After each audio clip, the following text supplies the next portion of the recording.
আমন্ত্রণ জানাচ্ছি আপডেট সংবাদে। শুরুতেই জানিয়ে দিব গুরুত্বপূর্ণ শিরোনাম, এরপরেই থাকবে বিস্তারিত। গাজা যুদ্ধে ইসরায়েল কঠিনভাবে পরাজিত হবে বললেন সৈয়দ নাসরুল্লাহ। এদিকে ইহুদিবাদী ইসরায়েলের পাগলা ঘোড়া থামিয়ে দেওয়া হয়েছে বলছেন আইআরজিসির প্রধান। যুক্তরাষ্ট্রকে চাপে ফেলতে ইউরোপীয় যুদ্ধবিমান কিনছেন তুরস্কের প্রেসিডেন্ট রিসেপ তাইয়িপ এরদোগান। ফিলিস্তিনের স্বাধীনতাকামী সংগঠন হামাসকে ধ্বংস করা যাবে না বলছে ইরান। জানাবো যুদ্ধবিরতির পর যে সতর্কবার্তা দিল ইসরায়েল। এবং সর্বশেষ রয়েছে বিরতির আগে ইসরায়েলি হামলায় হামাসের নৌ কমান্ডার নিহত। শুনছিলেন সংবাদ শিরোনাম, এখন বিস্তারিত। তার আগে অনুরোধ থাকবে ভিডিওতে একটি লাইক দিন এবং কমেন্টস করে জানিয়ে দিন কোন জেলা থেকে বা কোথা থেকে আমাদের সঙ্গে যুক্ত রয়েছেন। গাজা যুদ্ধে ইসরায়েল কঠিনভাবে পরাজিত হবে বললেন সৈয়দ নাসরুল্লাহ। লেবাননে ইসলামী প্রতিরোধ আন্দোলন হিজবুল্লাহর মহাসচিব সৈয়দ হাসান নাসরুল্লাহ বলেছেন, তিনি এ ব্যাপারে নিশ্চিত যে গাজায় ফিলিস্তিনি যোদ্ধারা জয়ী এবং দখলদার ইসরায়েল কঠিনভাবে পরাজিত হবে। তিনি রাজধানী বৈরুতে ইরানের পররাষ্ট্রমন্ত্রী হোসেন আমির আবদুল্লাহানের সঙ্গে এক সাক্ষাৎকারে এ প্রত্যয় জানিয়েছেন। সৈয়দ নাসরুল্লাহ গাজা উপত্যকা ও পশ্চিম তীরে ফিলিস্তিনি জনগণের চলমান প্রতিরোধ যুদ্ধের ভূয়সী প্রশংসা করেন। তিনি বলেন, বহু ফ্রন্টে প্রতিরোধ যোদ্ধারা ইসরায়েলের বিরুদ্ধে যুদ্ধ করার জন্য পূর্ণ প্রস্তুত রয়েছে।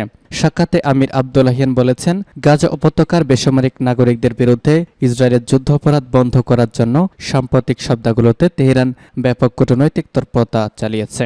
ইরানের শীর্ষ কূটনৈতিক বলেছেন, ফিলিস্তিনি জনগণের প্রবল প্রতিরোধের সামনে যুদ্ধ জয়ের ব্যাপারে হতাশার কারণেই হামাসের সঙ্গে বন্দি বিনিময় ও সামরিক যুদ্ধবিরতির মেনে নিয়েছে ইসরায়েল। সাক্ষাতে আমির আবদুল্লাহিয়ান ও সৈয়দ নাসরুল্লাহ গাজা যুদ্ধের সম্ভাব্য পরিণতি এবং ফিলিস্তিনি জনগণের বিরুদ্ধে ইসরায়েলি যুদ্ধ অপরাধের জের ধরে করণীয় সম্পর্কে আলোচনা করেন বলে বৈরুতে নিযুক্ত ইরানের রাষ্ট্রদূত মোস্তফা আমিনি জানিয়েছেন। এর আগে ইরানের পররাষ্ট্রমন্ত্রী বৈরুতে হামাসের ডেপুটি পলিট ব্যুরো প্রধান খলিল আল হাইয়া এবং ইসলামী জিহাদ আন্দোলনের মহাসচিব জিয়াদ আন নাখালার সঙ্গে সাক্ষাৎ করেন। সাক্ষাতে তারা গাজা যুদ্ধের সর্বশেষ পরিস্থিতি নিয়ে আলোচনা করেন। ইহুদিবাদী ইসরায়েলের পাগলা ঘোড়া থামিয়ে দেওয়া হয়েছে বলছে আইআরজিসি। ইরানে ইসলামী বিপ্লবী গার্ড বাহিনী বা আইআরজিসির প্রধান কমান্ডার বলেছেন, অবরুদ্ধ গাজা উপত্যকায় ইহুদিবাদী ইসরায়েলের আগ্রাসী পাগলা ঘোড়া হঠাৎ করে থেমে গেছে।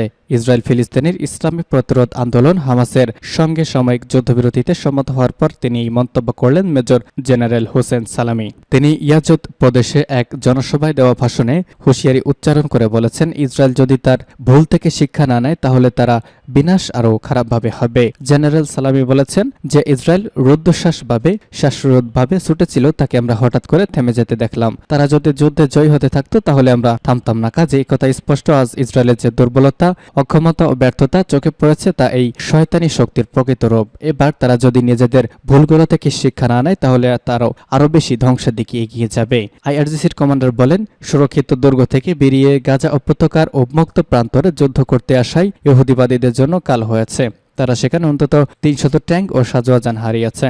জেনারেল সালামি বলেছেন, শত্রু ভেবেছিল সে নারী, শিশু ও নবজাতকদের হত্যা করে নিজেদের বিজয় নিশান ওড়াতে পারবে। তার কাছে বিজয় মানে অসহায় বেসামরিক মানুষকে ধ্বংসস্তূপের নিচে চাপা দেওয়া। ইরানের এই সেনা কমান্ডার বলেছেন, ইসরায়েলিরা তাদের সুরক্ষিত দুর্গের মধ্যে নিরাপদ ছিল, কিন্তু তারা নিজেদের হাতে তাদের 1600 ট্যাঙ্ক দুর্গ থেকে বের করে ফিলিস্তিনি যোদ্ধাদের সামনে মেলে ধরেছে, যা ছিল তাদের মস্ত বড় ভুল। তারা ফিলিস্তিনি যুবকদের সঙ্গে মুখোমুখি সংঘাতে এসে মারাত্মক বিপত্তিতে পড়েছে। জেনারেল সালামি বলেছেন, ইসরায়েলিরা যখন এসব যুবককে দেখেনি তখন এসব যুবক তাদেরকেই দেখেছে। ইহুদিবাদীদের ট্যাঙ্কের সঙ্গে অদৃশ্য বাহিনীর যুদ্ধ শুরু হয়েছে এবং এসব ট্যাঙ্ক একের পর এক ধ্বংস হয়ে যাচ্ছে। এ পর্যায়ে ইসরায়েলিরা বুঝতে পেরেছে এভাবে যুদ্ধ চালিয়ে গেলে তাদের যুদ্ধ মেশিন ধ্বংস হয়ে যাবে, আর এ কারণেই তারা সাময়িক যুদ্ধবিরতিতে সম্মত হয়েছে। সূত্র পার্স টুডে। যুক্তরাষ্ট্রকে চাপে ফেলতে ইউরোপীয় যুদ্ধবিমান কিনছেন এরদোগান। দীর্ঘদিন ধরে যুক্তরাষ্ট্রের কাছ থেকে F-16 যুদ্ধবিমান কেনার চেষ্টা করছে তুরস্ক।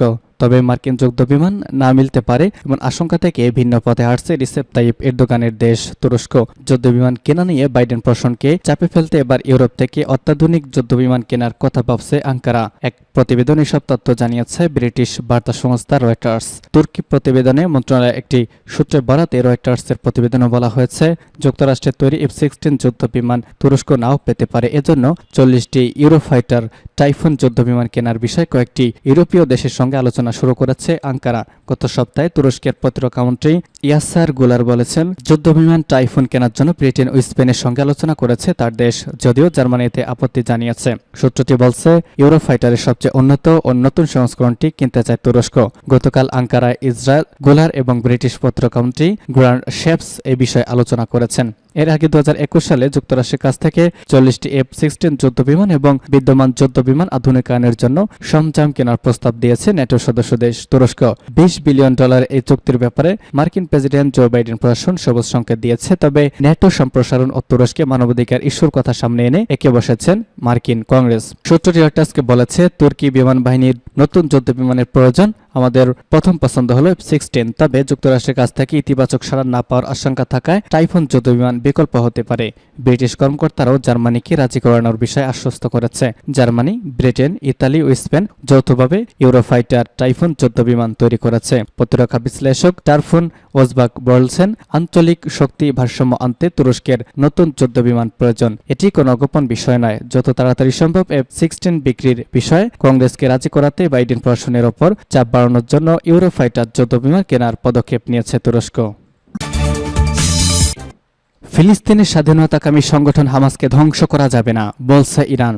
অবরুদ্ধ গাজা উপত্যকায় ইসরায়েলি আগ্রাসন নিয়ে কূটনৈতিক তৎপরতায় অংশ হিসেবে লেবাননের রাজধানী বৈরুত থেকে কাতারের রাজধানী দোহায় ছুটে গেছেন ইরানের পররাষ্ট্রমন্ত্রী হোসেন আমির আবদুল্লাহিয়ান। তিনি গতকাল রাতেই দোহায় হামাসের শীর্ষ নেতা ও পলিটব্যুরো প্রধান ইসমাইল হানিয়া ও কাতারের পররাষ্ট্রমন্ত্রীদের সঙ্গে বৈঠক করেছেন। কাতারের মধ্যস্থতায় গাজা 4 দিনের যুদ্ধবিরতি এবং ইসরায়েল ও হামাসের মধ্যে বন্দী বিনিময় প্রক্রিয়া শুরু হওয়ার আগ মুহূর্তে এই সাক্ষাৎ অনুষ্ঠিত হল। সাক্ষাতে গাজা যুদ্ধ পরিস্থিতি নিয়ে এসব আলোচনা হয়েছে, তার বিস্তারিত গণমাধ্যম প্রকাশ হয়নি। এদিকে কাতারের পররাষ্ট্রমন্ত্রী মোহাম্মদ বিন আব্দুর রহমান বিন জাসিম আলে সারির সঙ্গেও সাক্ষাৎ করেছেন ইরানের পররাষ্ট্রমন্ত্রী। সাক্ষাতে গাজায় মানবিক যুদ্ধবিরতি অর্জনে নেপথ্যে থেকে ব্যাপক প্রচেষ্টা চালানোর জন্য কাতারের পররাষ্ট্রমন্ত্রী ইরানকে ধন্যবাদ জানিয়েছেন। আলে সানি বলেছেন, আমরা একটি ভালো জায়গায় পৌঁছেছি। তিনি বলেন, এরপর আমাদের প্রচেষ্টা থাকবে যুদ্ধবিরতির মেয়াদ বাড়িয়ে ফিলিস্তিনি জনগণের ওপর হত্যাকাণ্ড পুরোপুরি বন্ধ করার। এ সময় ইরানের পররাষ্ট্রমন্ত্রী গাজায় সাময়িক যুদ্ধবিরতিকে স্বাগত জানিয়ে বলেছেন, ইসরায়েল যদি আবারও যুদ্ধ শুরু করে তাহলে মধ্যপ্রাচ্য পরিস্থিতির আরও অবনতি হবে এবং ইসরায়েলি হামলার বিরুদ্ধে প্রতিক্রিয়া হবে আরও বিস্তৃত। আমির আবদুল্লাহিয়ান বলেছেন, ইসরায়েল গাজায় যে ধ্বংসযজ্ঞ চালিয়েছে তা আমেরিকার প্রত্যক্ষ মদত ছাড়া সম্ভব ছিল না। এ কারণে গত 6 সপ্তাহে মধ্যপ্রাচ্যে মোতায়েন মার্কিন সেনাদের বিরুদ্ধে যে হামলাগুলো হয়েছে তা ছিল গাজায় যে অপরাধযোগ্য চলছে তার স্বাভাবিক প্রক্রিয়া। ইরানের পররাষ্ট্রমন্ত্রী আরও বলেছেন, ফিলিস্তিনি জাতির ভিতর থেকে উঠে আসা স্বাধীনতাকামী সংগঠন হামাসকে ধ্বংস করা যাবে না। তিনি বলেন, হামাসের শত্রুরা যেন এক কথা ভাবে না যে তারা 1.5 মাসের যুদ্ধ করে যা অর্জন করতে পারেনি তা রাজনৈতিক উপায়ে অর্জন করতে পারবে। সূত্র জানাচ্ছে পার্স টুডে। যুদ্ধবিরতির পর যে সতর্ক বার্তা দিল ইসরায়েল। ফিলিস্তিন ইসরায়েল মধ্যে যুদ্ধবিরতি কার্যকর হয়েছে। কাতারের মধ্যস্থতায় দুই পক্ষের মধ্যে 4 দিনের এই যুদ্ধবিরতি কার্যকর হয়েছে। তবে এর মধ্যে সতর্কতা দিয়েছে লেবাননের সেনাবাহিনী। আজ বিবিসির এক প্রতিবেদনে এই তথ্য জানানো হয়েছে। যুদ্ধবিরতি শুরুর আগে ইসরায়েলের সেনাবাহিনী সামাজিক যোগাযোগ মাধ্যমে এক সতর্ক বার্তা দিয়েছেন। সেখানে তারা গাজার মানুষকে জানিয়েছে যুদ্ধ এখনও শেষ হয়নি।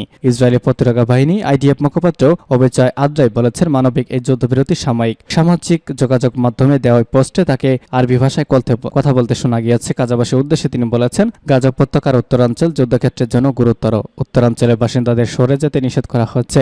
এই সময় নিরাপত্তার জন্য সেখানকার বাসিন্দাদের মানবিক অঞ্চলে অবস্থান করতে বলা হয়েছে। আজ সকাল 7টা থেকে অবরুদ্ধ গাজা উপত্যকার যুদ্ধবিরতি শুরু হয়েছে। হামাস ইসরায়েলের মধ্যে দর কষাকষির পর শর্ত মেনে 4 দিনের যুদ্ধবিরতি সম্মত হয়েছে উভয় পক্ষ।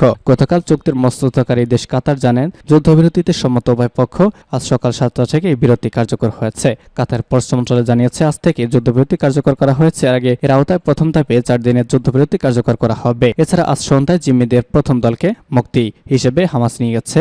আন্তর্জাতিক বিভিন্ন গণমাধ্যম জানিয়েছে, হামাসের হাতে বন্দী 13 জন নারী এবং শিশুকে প্রথমে মুক্তি দেওয়া হয়েছে। এভাবে করে 4 দিনের মধ্যে 50 জিম্মিকে মুক্তি দেওয়া হবে। কাতার পররাষ্ট্র মন্ত্রণালয়ের মুখপাত্র মাজেদ আল আনসারি বলেছেন, মুক্তি পেতে যাওয়া বেসামরিক নাগরিক একটি তালিকা পাওয়া গিয়েছে। জিম্মিদের মুক্তিতে পরিবারগুলোকে অগ্রাধিকার দেওয়া হবে।